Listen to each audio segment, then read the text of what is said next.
오늘 하나님께서 우리에게 주신 말씀은 구약성경 창세기 32장 21절부터 32절까지를 보도록 하겠습니다.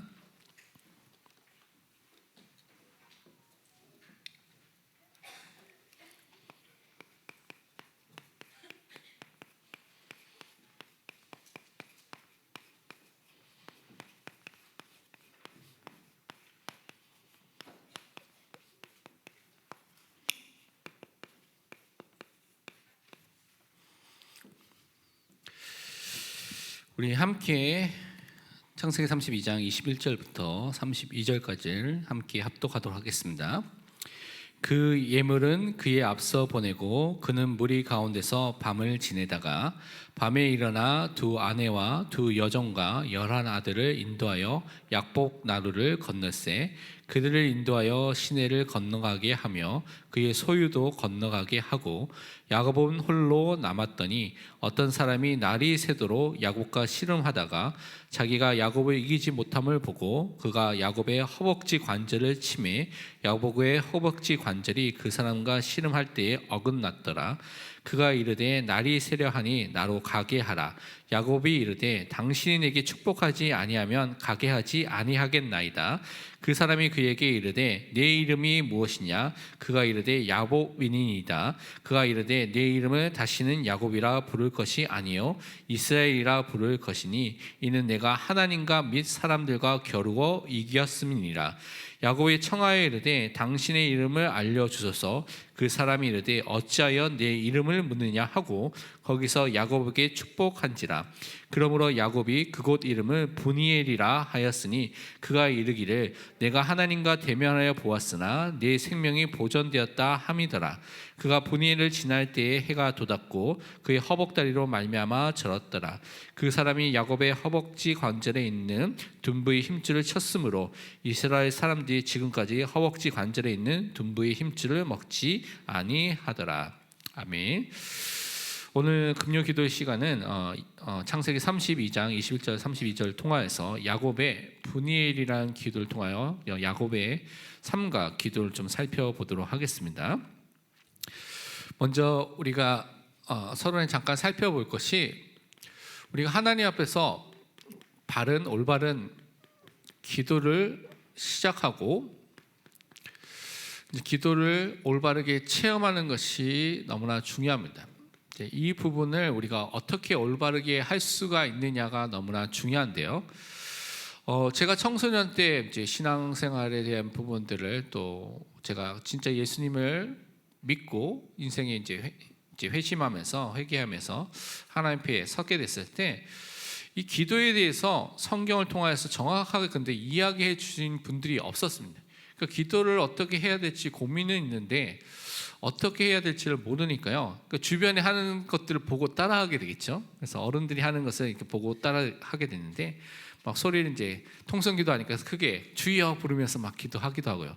그래서 어렸을 때부터 최근까지도 주여 이렇게 크게 부르는 게 전 잘 안 됩니다. 사실 저 잘 못 부르거든요.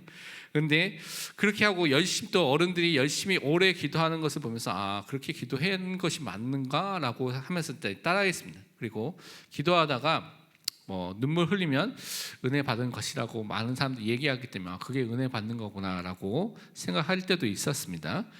그래서 기도원에도 가보고 기도원 근처에 있는 산에서도 기도를 해본 적도 있고요. 수련회 때도 몇 시간 동안 기도를 해보기도 했습니다. 나쁜 것은 아니죠.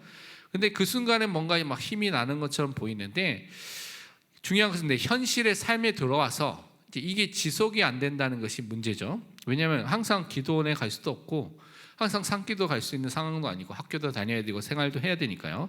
그러니까 현실의 나의 삶 속에서 중요하게 기도하는 영적인 시스템이 있어야 되는데 이제 그 시스템이 잘 없었습니다. 그래서 이제 기도에 대한 부분들에 대한 목마름들이 있었죠. 그래서 이제 그 시간이 좀 지나면서 큐티 묵상에 대한 부분들 좀 알게 되면서 그때부터 묵상에 대한 부분들을 좀 보게 된 경우가 있었는데요. 이것을 통해서 저는 또 하나님께서 주신 것을 통해서 발견한 것이 하나님께서 원하시는 것은 우리가 하나님이 주신 말씀을 붙잡고 기도하는 것을 하나님께서 원하시구나라는 것을 또 발견하고 붙잡게 됐습니다. 그리고 여러분도 그 기도를 시작해야 될 줄 믿습니다. 우리가 잘 아는 요한복음 15장 7절에 예수님께서 분명히 이렇게 말씀해 주셨죠.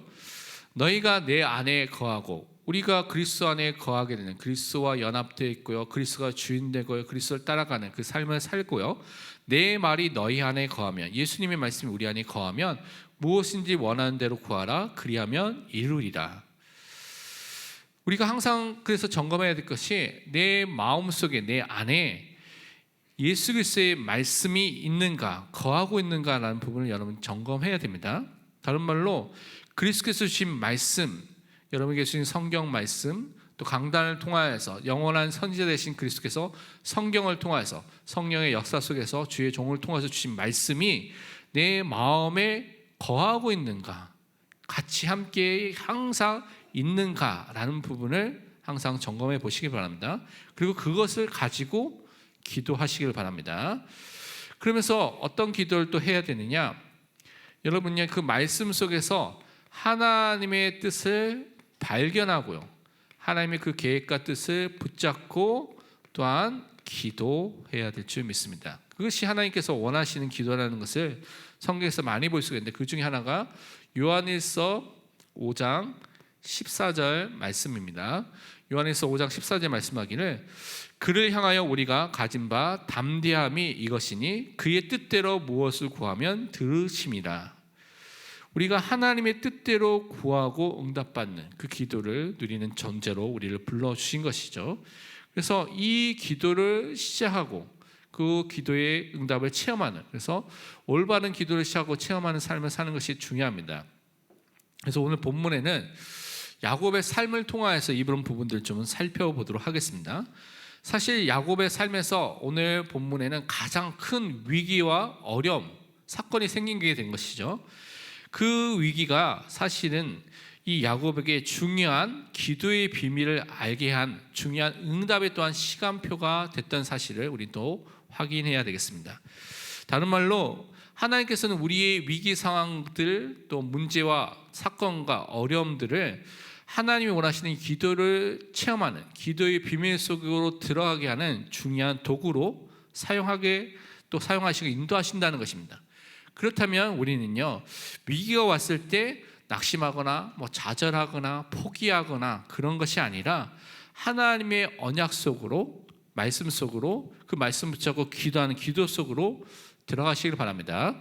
그 언약 붙잡고 새로운 시작을 하도록 하나님께서 여러분에게 중요한 시작 포인트를 여러분 지금 딱 주신 것입니다. 그래서 다시 시작하라 라고 하셨다고 여러분이 생각하시면 됩니다. 그래서 오늘 야곱을 통해서 우리가 기도에 대한 바른 체험을 하는 그 시작이 됐기를 우리가 붙잡아야 될 줄 믿습니다. 우선 우리가 야곱에 대해서 오늘 본문 읽기 전에 야곱의 과거에 대한 부분들을 좀 먼저 살펴보도록 하겠습니다. 사실 성경에 여러분이 창세기에 보면 중요한 인물이 네 족장이 나오죠. 아브라함과 이삭과 야곱과 요셉. 근데 여러분 이 네 사람 중에 누구를 닮고 싶습니까? 여러 가지 있죠. 근데 아마 야곱을 선택한 사람은 제가 보기엔 거의 없을 거라고 생각합니다. 그렇죠? 왜냐하면 사실 성경에 보면 별로 본받고 따라가고 싶은 삶의 모델로 그냥 그렇게 섰던 사람은 아닌 것 같습니다. 근데 야곱이, 근데 그 중에 이유 중에 하나가 우리와 너무 비슷한 모습이 많은 것 같아요. 야곱의 삶이 그냥 우리처럼 그냥 자기 일을 위해서 성공하기 위해서 막 사는 모습들이 비슷하니까 좀 더 큰 응답, 아브라함 같이 아니면 이삭 같이 요셉 같이 총리가 되면서 더 큰 응답을 받은 사람 모델로 삼으려고 하는데, 사실 야곱을 좀 잘 살펴볼 필요가 있습니다. 왜냐하면 우리가 너무 비슷하기 때문에 그렇죠. 우선 야곱이 이제 가졌던 중요한 배경들을 좀 살펴보도록 하겠습니다. 창세기 25장부터 27장 있는 내용들을 좀 살펴보면요, 야곱은 쌍둥이였습니다. 그렇죠? 쌍둥이 형 에서가 있었죠. 그래서 이 에서의 장자권을 우리가 또 죽을 통하여서 산 사건을 우리가 잘 알고 있습니다. 창세기 25장에 여러분 읽어보면 아버지 이삭과 어머니 리브가가 이제 하나님의 은혜 속에서 결혼하게 됐죠. 근데 40세에 이삭이 결혼하게 되는데 하나님께서 곧바로 아기를 주시지 않는 겁니다. 몇 년 만에 아기를 주셨을까요? 성경을 읽어보니까 여러분이 20년 만에 이삭이 60세가 됐을 때 20년 만에 쌍둥이를 주셨습니다. 그래서 에서와 야곱이 그 뱃속에 리브가 뱃속에 있었죠. 그런데 어머니의 뱃속에 있을 때부터 이 둘이 어떻게요? 싸우는 거예요. 태동이 달랐다는 것이죠. 그래서 저는 임신 안 해봐서 잘 모르겠는데 아예 이제 임신한 우리 아들 딸이 있을 때 배를 만져보니까 막 움직이는 게 느껴지더라고요. 근데 더 그 부인은 더 잘 느끼겠죠. 그러니까 리브가 볼 때 이게 맨날 싸우는 겁니다. 그래서 여러분 창세기 25장 26절에 이렇게 말하고 있습니다. 어떻게 태어났는지 설명하고 있는데 보통 쌍둥이처럼 태어난 게 아니라 이렇게 태어났죠. 이제 처음에는 25절에 보면 이제 에서가 먼저 나왔다고 말하면서 그다음에 후에 나온 아우는 야곱이죠. 손으로 에서의 발꿈치를 잡았으므로 그 이름을 야곱이라 하였으며 리브가가 그들을 낳을 때 이삭이 60세였더라. 태어날 때부터 어떻게 합니까? 형의 발꿈치를 탁 잡고 태어난 사람이 누굽니까? 야곱입니다. 태어날 때부터 남달랐던 사람이라고 볼 수가 있는 것이죠. 그래서 이 성장하게 되는데 우리가 잘 알다시피 에서는 남성답고 사냥을 좋아하면서 막 그렇게 외부 활동을 막 하는 사람이었고요. 야곱은요 조용한 사람이어서 장막에 가면서 집사람으로서 안에서 어머니를 도와주는 사람이었습니다. 그래서 에서는 이삭의 사랑을 많이 받고 또 야곱은 어머니 리브가의 사랑을 많이 받은 것을 우리가 잘 알고 있습니다. 근데 창세기 25장 29절 34절 보면 이 에서가 바깥에서 갔다 왔는데 너무나 허기가 지고 너무나 배가 고픈데 그때 마침 뭐가 하고 있습니까? 야곱이 죽을 끓이고 있었죠. 그래서 죽 한 그릇 달라, 배고프니까 달라고 하면 형제잖아요. 그리고 자기 가족이니까 그냥 한 그릇 주면 되는데 이 야곱이 뭐라고 합니까? 에서가 갖고 있는 장자권을 자기에 달라, 그럼 주겠다 라고 하면서 거래를 하게 되죠. 근데 여기서 이 에서는 장자권에 대해서 너무 가볍게 옛날 성경은 경홀히 여겼대요. 귀중하게 여기지 않고 그냥 그것을 그냥 얘따 너 가져라 하면서 줬다고 분명히 말하고 있습니다. 야곱은 이때부터 보면 복을 얻기 위해서 인본주의와 세상의 방법 가리지 않고 복을 얻기 위해서 모든 수단과 방법을 다해서 살아갔던 사람입니다. 우리 주변에 이렇게 사는 사람들 많이 있죠. 이렇게 살았던 사람이고요. 그러면서 또 그가 무엇을 보았냐면 아버지가 누굽니까? 이삭이죠. 이 아버지 이삭을 통하여서 어떤 것을 보냐면 하나님이 함께 하시는, 하나님께서 복을 주시는 것이 무엇인가를 실제로 본 사람이 누구냐? 이 야곱이었습니다. 창세기 26장에 보면 우리가 잘 아는 야곱의 복을 받은 사건에 대해서 기록한 성경이죠. 그래서 이 이삭이 하나님의 약속을 붙잡고 농사를 지었는데 그 해의 농사에 100배의 결실을 얻었다고 성경 말하고 있죠. 샘을 파는 데마다 샘에 물이 나오고요, 샘 근원을 얻고 르호봇이라는 응답을 얻게 됐습니다. 그러니까 거부가 됐다고 성경은 말하고 있죠. 그러니까 그 그랄 지역의 왕이었던 아비멜렉과 아우삭과 또 많은 사람이 와가지고 계약을 맺으면서 너는 하나님과 함께하는 사람이다, 너는 여호와께 복을 받은 사람이라고 고백하는 것을 듣고 본 사람이 누구냐? 또 이 야곱이었다는 것입니다. 그러니까 살아계신 하나님이 함께하시는 증거를 아버지를 통해서 본 사람이 누굽니까? 이 야곱이었습니다. 그래서 우리는요, 우리 가정에 진짜 무엇이 보여지고 무엇이 누려져야 되냐? 진짜 하나님이 함께하시는, 하나님의 복을 받은 자라는 그 사실이 보여질 수 있도록 우리 기도해야 될 줄 믿습니다. 그래서 우리 후대들 렘넌트들이 정말 이 축복을 보고 자랄 수 있도록 우리가 그 응답 속으로 먼저 들어가야 되겠습니다. 왜냐하면 분명히 우리 삶 속에는 많은 문제도 있지만 이삭의 삶 속에서 그런 문제들이 찾아왔지만 가뭄이 오고요, 문제가 왔지만 하나님의 언약 붙잡고 하나님과 함께하는 것을 통해서 응답받는 그 사실이 나타날 정도로 우리가 하나님을 바라보는, 그래서 문제가 아니라 약속을 붙잡는 그 응답 속으로 오늘도 들어가고 임마누엘 속으로 오늘도 들어가야 될 줄 믿습니다. 그러면서 이 자기 형 에서는요 어떤 상태로 살았냐면 그 상태에 대해서 성경은 이렇게 간단하게 또 설명을 하고 있습니다.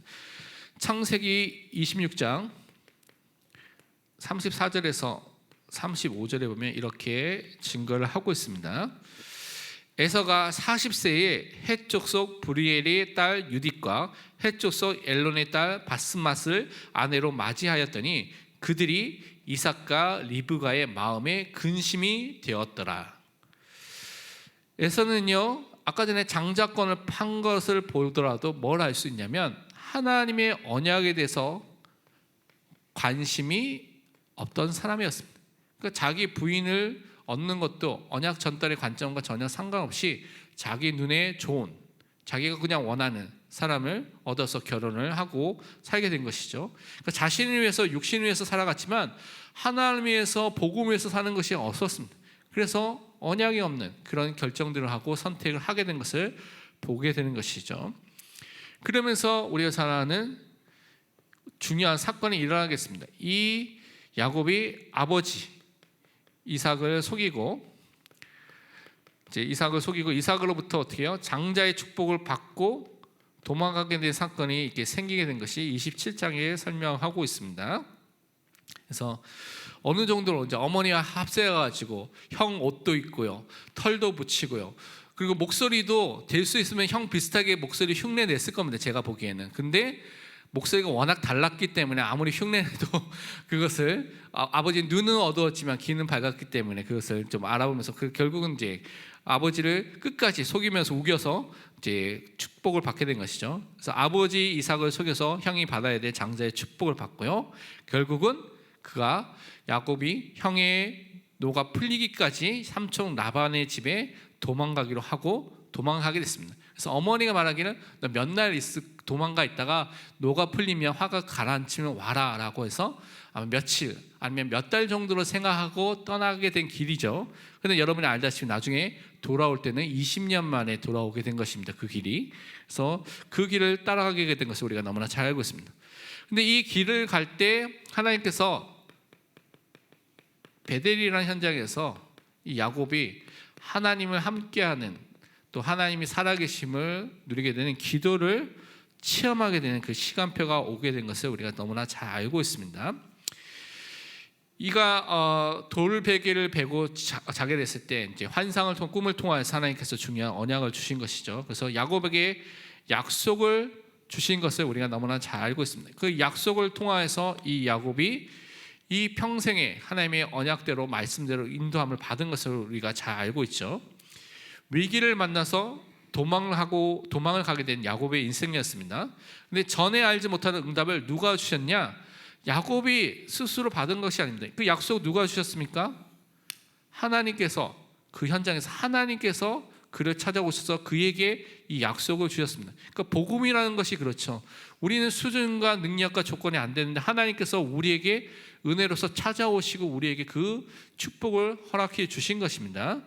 그래서 함께 하시면서 아브라함에게 주셨던 약속을 다시 주셨는데 그것이 창세기 28장의 13절에서 15절에 그것을 설명하고 있습니다. 보면 이렇게 되어 있죠.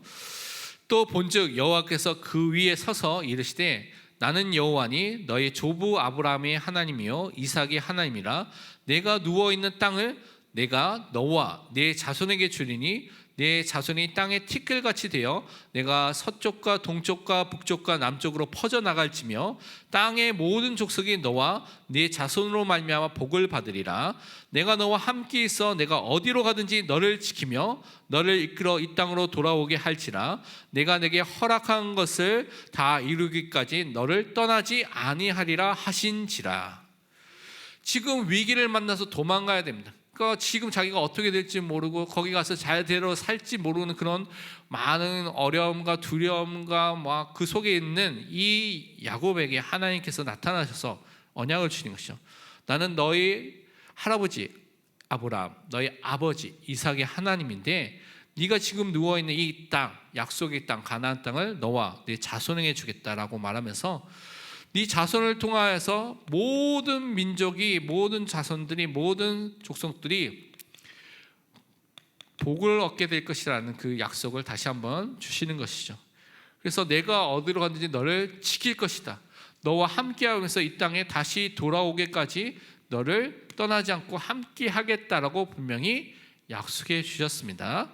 그래서 베델에서의 이 체험을 통하여서 그가 어디로 가게 됐냐? 삼촌 라반의 집에 갔죠. 그래서 라반의 집에서 있었던 얘기가 우리가 잘 아는 그 다음에 창세기 29장부터 31장까지 내용이 그 내용입니다. 근데 우리가 잘 알듯이 이 야곱이 자기의 이익을 위해서 막 노력하고 인본주의와 잔머리를 막 썼던 사람인데 삼촌은요 더한 겁니다. 그렇죠? 더한 사람 만나게. 그러니까 여러분이 막 그렇게 살다가 보면 세상에 여러분보다 더한 사람을 만나는 경우가 있죠. 그래서 삼촌 라반의 집에서 사실 이 야곱은요 조카인데 조카 야곱은 사실 삶을 살펴보면 머슴처럼 거의 노예처럼 종처럼 살았던 것을 볼 수가 있습니다. 그 삼촌의 집에서 결혼하기 위해서 라헬을 아내로 달라고 했을 때 라헬을 아내는 주겠다. 그러면 너 7년만 일해라. 그래서 그 약조를 받고 다 결혼식이 됐습니다. 그리고 그 당시에 불이 없기 때문에 어두컴컴해가지고 이제 결혼을 하게 됐는데 아침에 딱 일어나게 되니까 라헬이 아니에요. 라헬의 언니 레아가 있는 거예요. 너무 놀래가지고 가서 왜 이렇습니까? 그러니까 우리 동네에서는 언니가 먼저 하고 그 다음에 동생 그 다음에 가야 된다 하고 하면서 라헬과 결혼하기 위해서 너 7년을 더 일해라. 딜이 들어왔죠. 거래가 들어왔습니다. 그러니까 라헬을 너무 사랑했기 때문에 이 야곱이 그래 7년 더 일하겠습니다. 14년을 일하겠습니다 라고 일하게 된 것이죠. 근데 여러분 나중에 보면 14년만 일한 것이 아닙니다. 여기에 더 6년을 더 일했습니다. 총 20년을 이 삼촌 라반의 집에서 일하게 된 것이죠. 사실 여기서 몇 달 있으면 가겠다라고 생각하고 왔는데 20년 동안 양치기 목동생활하면서 막 삼촌의 재산을 불려주는 일을 하게 된 것입니다. 그러면서 이제는 돌아가야 되겠다고 생각하면서 창세기 30장에 보면 자기 품삯 자기 것을 달라고 하면서 자기 것을 어떻게 합니까? 얼룩지고 점 있고 검은 양 염소를 달라고 했죠.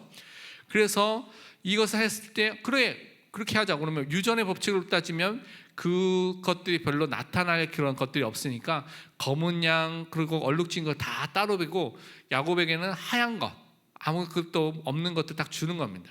그런데 야곱이 자기 인본지를 또 썼죠. 버드나무와 살구나무하고 신풍나무, 플라타너스라고 하는데요. 그것을 껍질을 벗겨가지고 하얀 부분을 보여주면서 물 마실 때 이렇게 보여주면서 다 이제 나타나도록 이제 그 새끼를 뵈도록 했는데 사실은 그것 때문에 된 것이 아니라 하나님께서 축복하셔서 튼튼한 건 건강한 것은 다 얼룩지고 점이 있도록 태어나게 하셔서 하나님께서 야곱에게 주셨죠. 그래서 야곱이 마찬가지로 거부가 되는 모든 좋은 것들을 얻게 되는 역사를 하나님께서 하신 것입니다.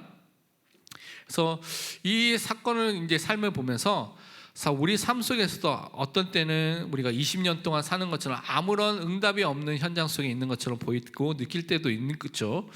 또 우리 노력과 열심으로 문제를 막 해결하려고 하는데 발버둥 치는데 그것으로는 해결 안 되는 그런 위기와 한계를 맞이할 때도 있는 것을 보게 됩니다.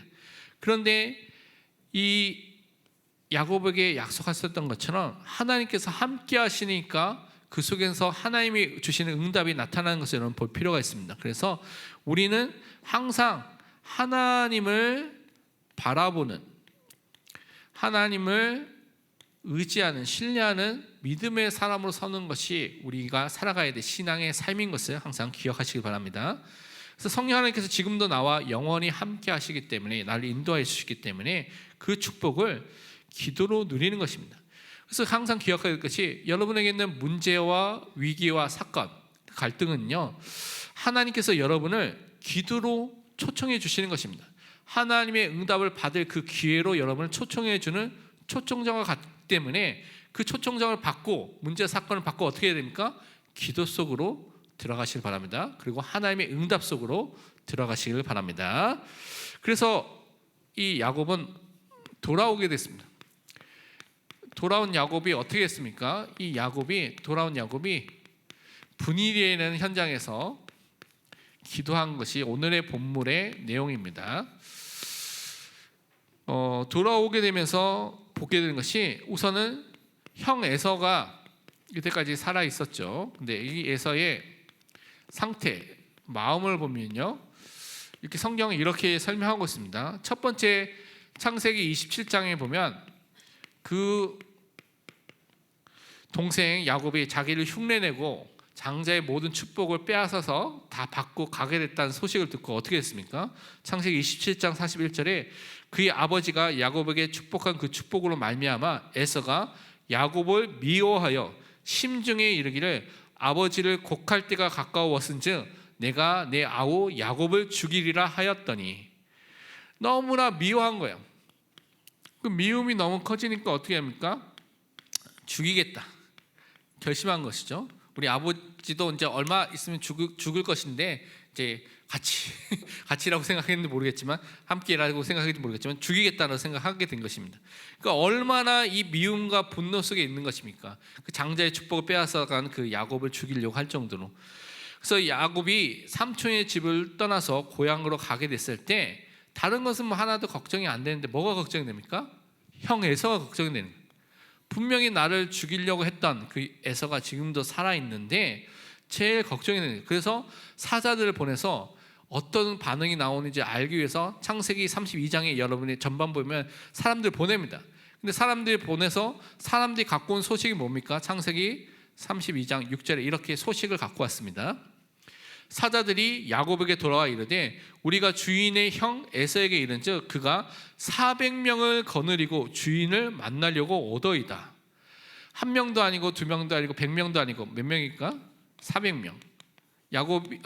아브라함이 318명의 가병 갖고 있었다는데 에서는 400명을 거느리고, 아마 그냥도 아니고 그때 당시엔 다 무장을 하고 다녀야 되니까요, 400명을 거느리고 무장을 하고 오게 된 것입니다.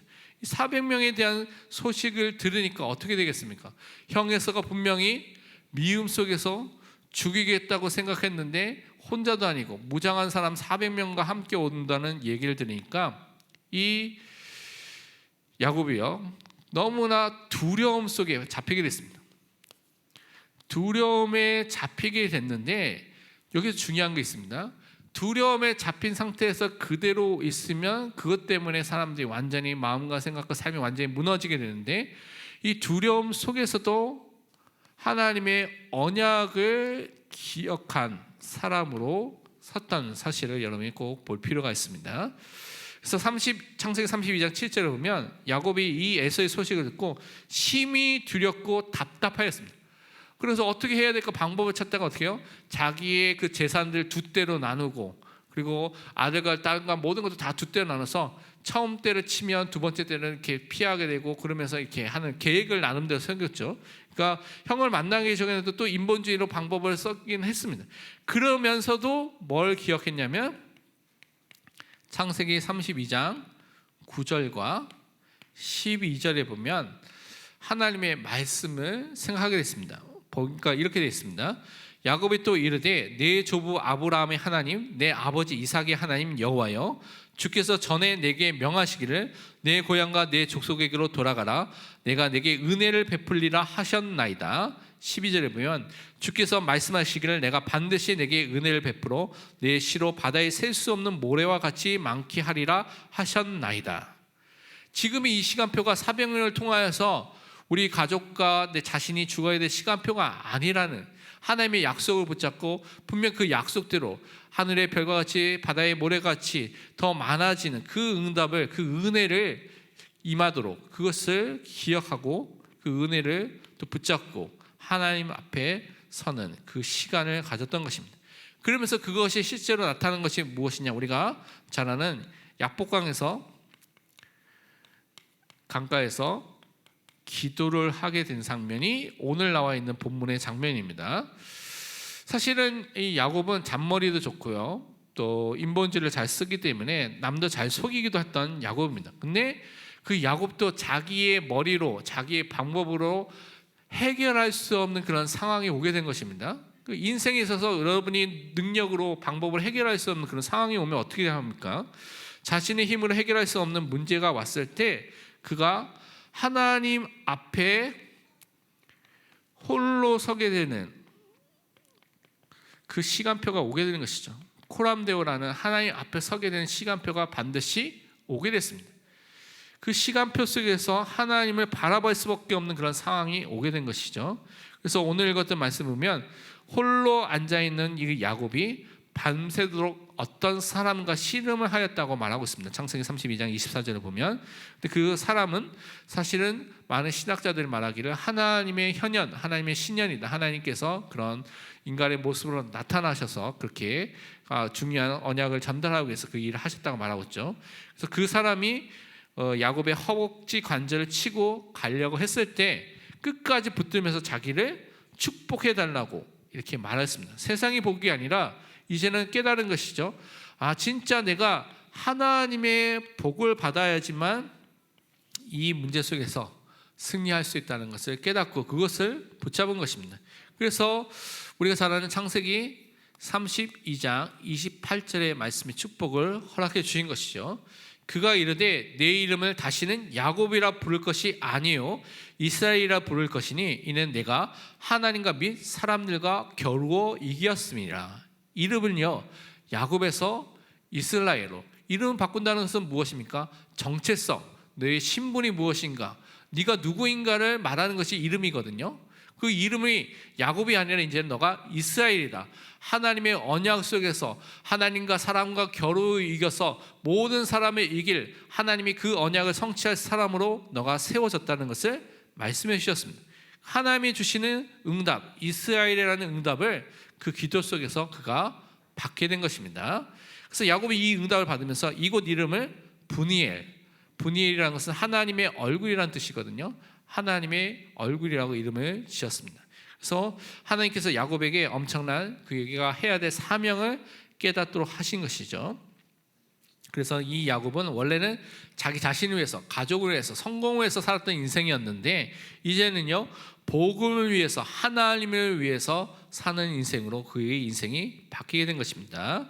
그래서 위기의 순간에 하나님이 야곱에게 끝까지 하나님을 바라보도록 하시고 하나님의 응답을 그의 삶 속에 주셨던 것을 우리는 기억해야 되겠습니다. 그래서 우리가 어려움이 올 때마다 사람을 바라보지 말고 세상을 바라보지 말고 하나님을 바라보고 기도하시길 바랍니다.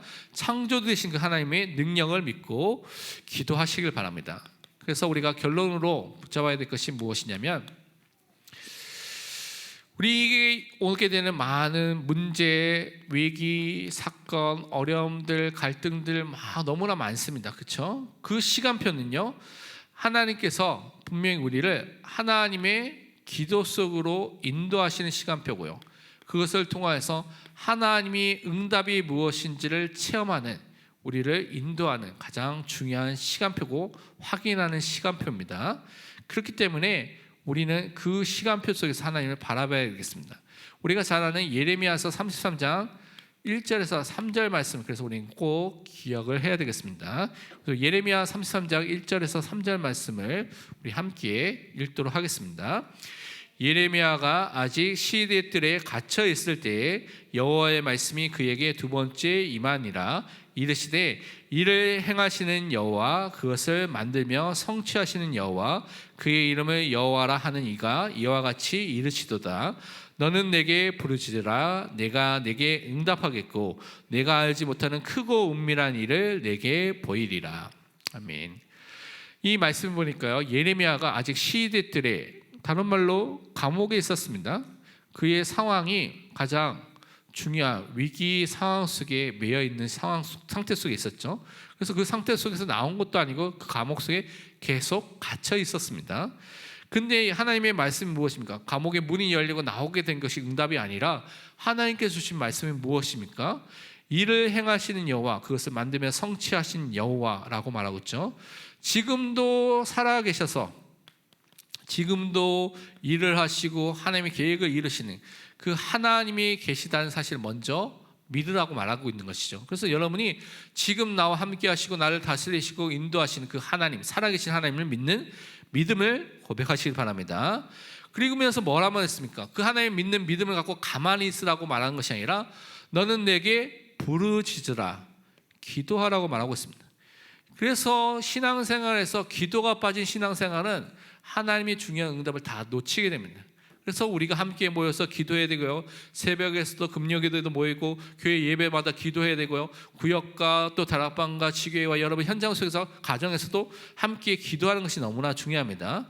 그러면 부르짖으면 뭐라고 말하고 있습니까? 내가 내게 응답하겠다고 말하고 있습니다. 진짜 하나님의 응답을 우리가 기도로 체험할 수밖에 없는 하나님의 자녀가 됐다는 사실을 항상 누리시길 바랍니다. 그러면서 뭐라고 말하겠습니까? 내가 알지 못하는 크고 은밀한 일을 내게 보이리라.